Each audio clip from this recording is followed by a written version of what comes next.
ही गोष्ट तुम्हाला विचार करण्यास भाग पाडेल। सोमनाथ मंदिरामध्ये एक स्तंभ आहे, त्याचं नाव आहे बाणस्तंभ। ह्या स्तंभावर एक पृथ्वी आहे आणि तिच्या आतमध्ये एक बाण शिरलेला आहे। या बाणेचं टोक समुद्राच्या दिशेकडे वळालेलं आहे आणि या स्तंभावर एक वाक्य लिहिलं आहे, आ समुद्रांत दक्षिण ध्रुव पर्यंत अबाधित ज्योतिर्मार्ग।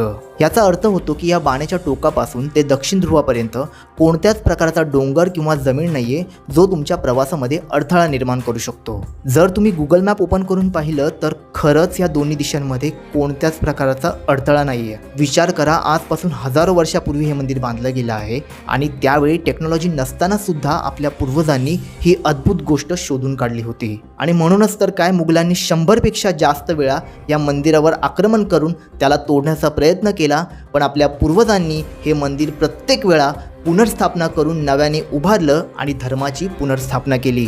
मित्रांनो, तुम्हाला या फॅक्टबद्दल माहीत होतं की नाही कमेंटमध्ये सांगा आणि सबस्क्राईब करायला विसरू नका।